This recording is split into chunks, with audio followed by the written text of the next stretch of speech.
नमस्कार मित्रांनो. सिंह राशीच्या 8व्या स्थानामध्ये एप्रिल महिन्यामध्ये 6 महत्त्वपूर्ण ग्रह आहेत. जसं की तुमच्या राशीचा स्वामी रवी, त्याबरोबर शनी, बुध, शुक्र, राहू, नेपच्यून हे महत्त्वपूर्ण ग्रह तुमच्या 8व्या स्थानामध्ये भ्रमण करणार आहेत. याचप्रमाणे राशीचा जो राजयोग ग्रह आहे मंगळ, हा सुद्धा 3 तारखेनंतर तुमच्या व्यय स्थानामध्ये, याला सुद्धा आपण अशुभ स्थान म्हणतो, त्यामध्ये भ्रमण करणार आहे. ही एक गोष्ट फार चांगली आहे. ती म्हणजे हे सगळे ग्रह जरी तुमच्या विरोधात असले तरी तुमच्या राशीचा जो स्वामी आहे रवी, हा 14 तारखेनंतर तुमच्या भाग्यस्थानामध्ये भ्रमण करणार आहे. अर्थात गुरु हा सुद्धा तुमच्या 10व्या स्थानामध्ये भ्रमण करतोय. या सर्व ग्रहांचे जे प्रभाव परिणाम आहेत हे एप्रिल महिन्याकरता कशा प्रकारचे असतील, तुम्हाला कोणते निर्णय घ्यायचे आहेत, कोणते निर्णय टाळायचे आहेत, तुमच्या जीवनाचं कोणतं क्षेत्र सगळ्यात जास्त प्रभावित होणार आहे, या सर्व संदर्भातली खुलासेवर चर्चा आपण या व्हिडिओमध्ये करणार आहोत. तर सुरुवातीला आपण चर्चा करू की तुमच्या राशीचं जे स्वास्थ्य आहे, मानसिक किंवा शारीरिक, हे नेमकं कशा प्रकारचं राहील. जसे की तुमच्या राशीचा जो स्वामी आहे रवी, आता सांगितल्याप्रमाणे तुमच्या 8व्या स्थानामध्ये भ्रमण करतो आहे. दिनांक 14 तारखेनंतर तो तुमच्या भाग्यस्थानामध्ये भ्रमण करणार आहे. राशीचा जो षष्ठेश आहे शनी, हा अष्टमात भ्रमण करतो आहे आणि तो या संपूर्ण महिन्यामध्ये तुमच्या 8व्या स्थानातच राहणार आहे. आणि राशीचा जो अष्टमेश आहे गुरु, हा 10व्या स्थानामध्ये भ्रमण करतो आहे. आणि या सगळ्यांचा जर का विचार करायचा झाला तर साधारणतः या संपूर्ण महिन्यामध्ये तुम्हाला थोडंसं आरोग्याच्या संदर्भात काळजी घेणं आवश्यक राहील. आरोग्याच्या संदर्भातले काही त्रास नव्याने या महिन्यामध्ये डोकं वळ काढू शकतील. लक्षात घ्या, ही गोष्ट फार महत्त्वाची आहे. आणि ज्यांना आधीपासूनच काही शारीरिक त्रास आहेत, दूरगामी चालणाऱ्या काही व्यथा आहेत, व्याधी आहेत, त्यांनी मात्र या संदर्भात काळजी घेणं अतिशय आवश्यक राहील. कारण तुमच्या राशीच्या अष्टमामध्ये शनीचं भ्रमण असणार आहे पुढील 2.5 वर्षामध्ये. लक्षात घ्या, हे जे शनीचं भ्रमण आहे अष्टमात, कुठल्याही राशीच्या अष्टमात होणारे शनीचं भ्रमण हे लघु 7.5 काम करतं. अर्थात लघु 7.5 म्हणजे 2.5 वर्षाची 7.5. नॉर्मली आपण जी 7.5 म्हणतो ही 7.5 वर्षाची असते. परंतु त्या 7.5 सारखाच थोडाफार प्रभाव किंवा परिणाम हा अष्टमस्थ शनीचा येतो. आणि त्यामुळे त्या संदर्भात थोडीशी काळजी घ्यायला हवी. कारण तुमच्या राशीला 7.5 ही थोडी टफ जाते. जर का आधी तुम्ही याचा अनुभव घेतलेला असाल तर साधारणतः तुम्हाला त्याची कल्पना असेल की 7.5 नेमकी कशी असते. आणि जर का तुम्हाला त्याच्याबद्दल जाणून घ्यायचं असेल तर या संदर्भात आपण स्वतंत्र व्हिडिओसुद्धा तयार केलेला आहे की जो अष्टमस्थ शनी आहे याचे प्रभाव परिणाम तुम्हाला येणाऱ्या 2.5 वर्षामध्ये कशा प्रकारचे असेल, कोणत्या क्षेत्रासंदर्भातले असतील. या महिन्यात सांगायचं झालं तर महत्त्वाचं म्हणजे कुठल्याही प्रकारचे महत्त्वपूर्ण निर्णय घेऊ नका की जेणेकरून तुमच्या आयुष्याची दिशा बदलेल. दुसरी महत्त्वाची गोष्ट म्हणजे या महिन्यामध्ये तुम्हाला काही छोटे मोठे अनपेक्षित लाभ मिळू शकतील, परंतु स्वतःहून अशा लाभांच्या मागे जाऊ नका, इझी मनीच्या मागे जाऊ नका. लक्षात घ्या, अपयश येऊ शकतं. या संदर्भात तुमची जी रास आहे खूप कॉन्फिडन्सवर चालणारी रास आहे, आत्मविश्वासावरती चालणारी रास आहे. आणि बऱ्याच वेळा तुम्ही घेतलेले विश्वासावरचे निर्णय तुम्ही खरे सुद्धा करून दाखवलेले आहेत. आणि एकदा घेतलेला निर्णय पूर्ण करून दाखवायचा, त्याकरता संपूर्ण समर्पण आणि जबरदस्त अशी मेहनतीची ताकद सुद्धा तुमच्या राशीमध्ये दिसून येते. परंतु बऱ्याच वेळेला जरी मेहनतीची तयारी असेल तरी सुद्धा जर थोडासा नशिबाची साथ लाभते, ती साथ तुम्हाला या महिन्यात थोडीशी कमी लाभू शकेल. त्यामुळे लक्षात घ्या, मोठे निर्णय घेऊ नका. मोठे निर्णय घ्यायच्या आधी नीट विचार करा, नीट तपासून पहा.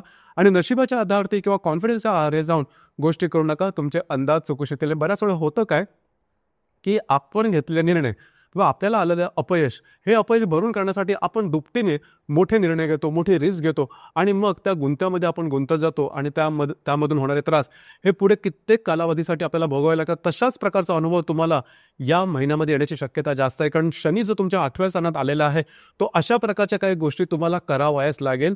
तर प्रलोभनाच्या मागे जाऊ नका, इझी मनीच्या मागे लागू नका. गोष्टी ट्रान्सपरंट ठेवा, पारदर्शी ठेवा. जेवढ्या तुम्हाला पारदर्शी ठेवता येईल तेवढ्या ठेवा. कारण गोष्टी तुमच्यासाठी पुढे जाऊन कॉम्प्लिकेटेड होता कामा नये. ही गोष्ट फार महत्त्वाची आहे. आणि या महिन्यामध्ये बरेचसे ग्रह तुमच्या अष्टम स्थानामध्ये भ्रमण करणार आहेत. त्यामुळे अशा प्रकारची गोष्टी होण्याची शक्यता जास्त राहील. याकडे काळजी घेणं गरजेचं राहील. ही गोष्ट फार महत्त्वाची राहील. म्हणजे आर्थिक म्हणजे शारीरिक आणि साधारण तुम्हाला मानसिकदृष्ट्या थोडेसे त्रास, स्ट्रेस सहन करावे लागतील. त्या संदर्भात थोडी काळजी घेणं गरजेचं राहील. आर्थिक संदर्भात सांगायचं झालं तर तुमच्या राशीकरता 3 जे ग्रह आहेत हे सगळ्यात महत्त्वपूर्ण ठरतात आर्थिक संदर्भात. पहिला आहे बुध, जो की तुमचा लाभेश आहे, धनेश आहे. दुसरा आहे गुरु, जो की तुमचा अष्टमेश आहे किंवा पंचमेश आहे. आणि मंगळ ग्रह हा सुद्धा तुमच्यासाठी फार महत्त्वाचा ठरतो, जो राजयोग कारक आहे, तुमचा भाग्येश आणि चतुर्थेश आहे. अर्थात बुध ग्रहाबद्दल सांगायचं झालं, बुध जो ग्रह आहे तुमच्या अष्टमात भ्रमण करतो आहे. हा ग्रह दिनांक 7 तारखेनंतर मार्गस्थ होणार आहे, वक्री आहे सध्या. आणि जो गुरुग्रह आहे तुमच्या दशमात भ्रमण करतो आहे, चांगल्या स्थितीमध्ये आहे. आणि मंगळ मात्र तुमच्या व्यय स्थानात भ्रमण करणार आहे. एकंदरीत सांगायचं झालं तर या संपूर्ण महिन्यामध्ये आर्थिक चणचण थोडीशी भासू शकेल. लक्षात घ्या, ही गोष्ट गेल्या साधारण 3-4 महिन्यापासून सुद्धा तुम्ही अनुभवत आहात की आर्थिक बाबतीत गोष्टी बरोबर होत नाही, तुमचे घेतलेले निर्णय चुकता आहेत. कधी कधी तुम्हाला पैसे उसने सुद्धा घ्यायला लागलेले असतील किंवा पैशाची चणचण एवढी वाढलेली असेल की लोन घेणं, कर्ज घेणं अशा प्रकारची मानसिकता सुद्धा तुमची तयार झालेली असेल, पण तो घेऊ नका. लक्षात घ्या, तुमची जे रास आहे हे रास मगाशी सांगितल्याप्रमाणे रिस्क घेण्यात पुढे आहे. कधी कधी मागचा पुढचा विचार करत नाही, लॅविश लाईफस्टाईल जगण्याकडे रास आहे. तर या सगळ्या गोष्टीवर थोडंसं लगाम घालणं गरजेचं राहील, कारण या महिन्यांमध्ये खास करून मंगळ जो ग्रह तुमच्या व्ययस्थानामध्ये भ्रमण करेल, तो अशा गोष्टी करण्यासाठी तुम्हाला जास्त उद्युक्त करेल. तर यापासून थोडंसं लांब राहणं गरजेचं राहील, कारण गोष्टी मगाशी सांगितल्याप्रमाणे पुढे आणखीन कॉम्प्लिकेट होत जातील. तर याकडे लक्ष देणं गरजेचं राहील. तरीसुद्धा जो म्हणजे मोठ्या प्रमाणात सांगायचं झालं तरीसुद्धा फार मोठे काही तुम्हाला आर्थिक तणाव येणार नाही किंवा आर्थिक त्रास होणार नाही. परंतु तुम्ही स्वतःहून जाऊन गोष्टी काही चुकीच्या करू नका किंवा गुंतागुंतीच्या करू नका. खर्चावर थोडंसं नियंत्रण ठेवणं गरजेचं राहील. इझी मनीच्या बाबतीमध्ये किंवा इन्व्हेस्टमेंटच्या बाबतीमध्ये तशी कोणत्याही निर्णय घेऊ नका. त्याचप्रमाणे जर तुम्ही शेअर मार्केटमध्ये ट्रेड करत असाल त्या संदर्भात काळजी करू नका. लॉंग टर्ममध्ये जर का तुम्ही काय ट्रेड केलेले असेल तर त्याचे जे आउटपुट आहे ते तुम्हाला तुमच्या अपेक्षेप्रमाणे निश्चित मिळतील, याबद्दल काळजी करू नका. गृहसौख्याबद्दल सांगायचं झालं तर तुमच्या राशीचा जो चतुर्दश आहे मंगळ, जो की तुमच्या लाभ स्थानामध्ये भ्रमण करतोय, दिनांक 3 तारखेनंतर तो तुमच्या व्यय स्थानात भ्रमण करणार. अर्थातच घरातल्या ज्या व्यक्ती असतील त्यांच्यावर थोड्या मोठ्या कारणावरून वादविवादाचे प्रसंग निर्माण होतील. तुम्ही याचा अनुभव गेला 2-3 महिन्यात घेतलेला असेल. त्यांच्या आरोग्याच्या संदर्भात सुद्धा काही त्रास तुम्ही पाहिलेले असतील, तिथे थोडंसं लक्ष देणं गरजेचं राहील. अर्थात थोडेसे मतभेद, मतवैचित्र वगैरे होईल, पण त्याचा फारसा मोठा परिणाम तुमच्या दैनंदिन जीवनावरती होणार नाही. त्यांच्या आरोग्याकडे थोडंसं लक्ष देणं गरजेचं राहील. त्यांच्याबरोबर बाहेर फिरणं, आउटिंग करणं, त्यांच्यावर चांगला वेळ घालवणं अशा प्रकारचे अनुभव सुद्धा तुम्हाला या दरम्यान निश्चित होतील. त्याचप्रमाणे या संपूर्ण महिन्यामध्ये देवस्थळांना भेटीगाठी देणं किंवा तशा प्रकारचे काही चांगले धार्मिक आध्यात्मिक अनुभव सुद्धा तुम्हाला येऊ शकतील.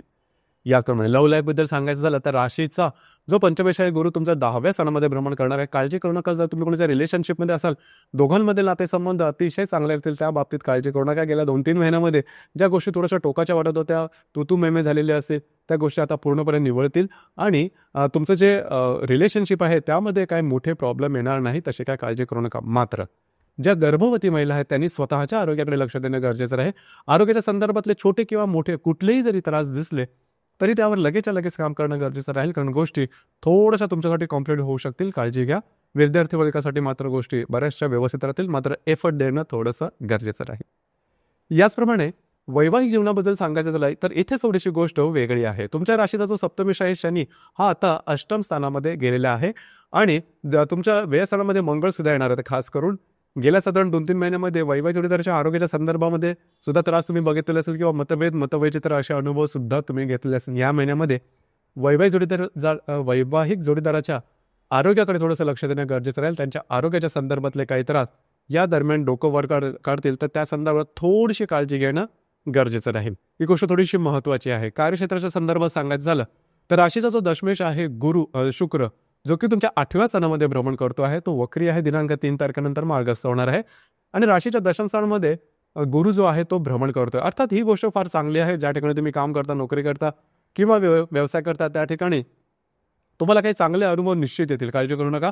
तुमचे जे सहकर्मी किंवा वरिष्ठ त्यांच्याकडून तुमच्या कामाचं कौतुक सुद्धा होईल. तुम्हाला तुमच्या उत्पन्नाची नवीन नवीन रिसोर्सेस सुद्धा मिळू शकतील.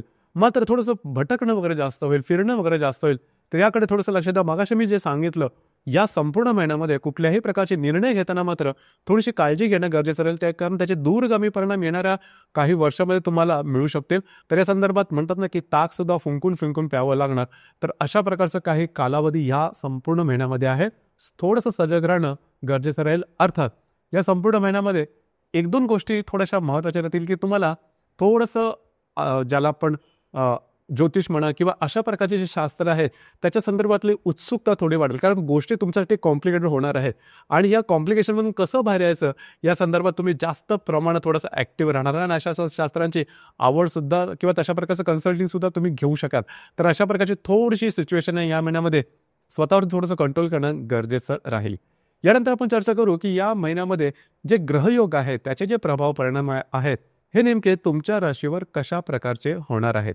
तर साधारणतः दिनांक 2 तारखेला शुक्र आणि राहूची युती तुमच्या अष्टमात होणार आहे. काळजी घ्या. खास करून ज्या महिला वर्ग आहे त्याच्यासाठी ही गोष्ट थोडीशी महत्त्वाची आहे. महिला वर्गाने स्वतःच्या आरोग्याकडे लक्ष देणं गरजेचं राहील. गायनेक कॉम्प्लिकेशन्स किंवा महिलांच्या संदर्भातले जे आजार आहेत या संदर्भात ते त्रास तुम्हाला होऊ शकतील. त्याचप्रमाणे ज्या विवाहित महिला आहेत त्यांच्याबद्दल सांगायचं झालं तर त्यांचे जे इनलॉज आहेत किंवा सासरकडच्या ज्या मंडळी आहेत त्यांच्याबरोबर वादविवाद होणं, मतभेद होणं, गैरसमज होणं, मिसअंडरस्टँडिंग अशा प्रकारचे काही अनुभव या दरम्यान येऊ शकतील. तर त्या संदर्भात थोडीशी काळजी घेणं गरजेचं आहे. दिनांक 4 तारखेला बुध आणि राहूची युतीसुद्धा तुमच्या अष्टमात होणार आहे. कागदोपत्री व्यवहार किंवा खास करून पैशाच्या संदर्भातल्या व्यवहाराच्या बाबतीत काळजी घ्या. इझी मनीच्या मागे लागू नका. पैशाची गुंतवणूक या संदर्भात काळजी घेणं गरजेचं राहील. लक्षात घ्या, इझी मनी जर का तुम्हाला मिळायचा असेल तो कसाही मिळणार. त्यासाठी तुम्ही स्वतःहून प्रयत्न करू नका, कारण राहू जो ग्रह आहे हा ग्रह यासाठी तुम्हाला जास्त उद्युक्त करेल, थोडीशी जास्त रिस्क घ्यायला तुम्हाला लावेल. आणि ही गोष्ट जे मी सुरुवातीला सांगितलं ही गोष्ट तुम्हाला आणखीन थोडंसं गुंत्यामध्ये टाकू शकेल. चक्रव्यूह ज्याला आपण म्हणतो त्याची सुरुवात ही या महिन्यामध्ये होणार आहे. तर काळजी घेणं गरजेचं राहील. याचप्रमाणे दिनांक 5 तारखेला मंगळ आणि शनीचा त्रिकोण योग होणार आहे. मंगळ जो की तुमच्या व्ययात भ्रमण करतो आणि जो शनी अष्टमात भ्रमण करतोय, दोघांचा त्रिकोण योग. तसा पाहिलं तर शुभ फल द्यायला तुमचं फिरणं वगैरे जास्त होईल. महत्त्वपूर्ण कामं करण्याकडे कल राहील. काही अनपेक्षित लाभ सुद्धा मिळू शकतील. त्याचप्रमाणे दिनांक 6 तारखेला मंगळ आणि शुक्राचा त्रिकोण योग सुद्धा तुमच्या व्यय आणि अष्टमातून होणार आहे. ही गोष्ट महिला वर्गासाठी खास आहे. खास म्हणून ज्या विवाहित महिला आहेत त्यांच्यासाठी काही चांगले अनुभव या दरम्यान निश्चित होईल. बाहेर फिरायला जाणं वगैरे असा सुद्धा अनुभव तुम्हाला येऊ शकतो. म्हणजे चांगल्या गोष्टी तुमच्यासाठी होऊ शकतील. दुसरी महत्त्वाची गोष्ट, दिनांक 7 तारखेला शुक्र आणि शनीची युती तुमच्या अष्टमात होणार आहे. या दरम्यान आरोग्याकडे थोडंसं लक्ष देणं गरजेचं राहील. खास म्हणजे तुमचं कार्यक्षेत्र आहे त्या संदर्भात चुकीचे निर्णय घेऊ नका. तुमचे अंदाज चुकू शकतील. लक्षात घ्या, ही गोष्ट फार महत्त्वाची राहील. याचमुळे तुम्हाला स्वतःच्या आरोग्याकडे संदर्भात आणि तुमचे जे भावंड आहेत त्यांच्याबरोबर सुद्धा थोडेसे वादविवादाचे प्रसंग या दरम्यान डोकं वर करू शकतील. यानंतरचा सगळ्यात महत्त्वपूर्ण जो योग आहे, अतिशय अशुभ फलदायी असा जो योग आहे तो म्हणजे शनी आणि राहूची युती 24 तारखेला तुमच्या अष्टमात होणार आहे. ही गोष्ट अतिशय महत्त्वाची आहे. लक्षात घ्या, ही जी पर्टिक्युलर आस्पेक्ट आहे, युती आहे, ही फार रेअरली येते आणि ती तुमच्या अष्टम स्थानामध्ये ज्याला आपण मृत्यूस्थान असं म्हणतो तिकडे होणार आहे. परंतु मृत्यूस्थान म्हणजे प्रत्यक्ष मृत्यू वगैरे असं काही नाही. याकडे तुम्हाला थोडंसं सजग राहणं गरजेचं आहे. कुठल्याही प्रकारचे निर्णय या दरम्यान घेऊ नका. अगदी तुम्हाला गोष्टी अगदी टोकाच्या वाटू शकतील, अगदी जवळ आल्यासारख्या वाटेल की आपल्याला हा निर्णय घेतलाच पाहिजे, तुम्ही खूप कॉन्फिडंट आहात, इतरांना ठराविक निर्णयामध्ये फायदे झाले ते आपल्याला सुद्धा होते किंवा याआधी अशा प्रकारे निर्णय घेतल्यामुळे आपल्याला फायदा झालेला, परंतु या वेळेला घेतलात तर गोष्टी तुमच्यासाठी चुकतील. आणि 24 तारखेला ही जी युती होते आहे शनी आणि राहूची युती, ही साधारणतः 21 तारखेपासून ते जवळजवळ 27-28 तारखेपर्यंत म्हणजे हे 7-8 दिवसापर्यंत त्याचा प्रभाव राहील.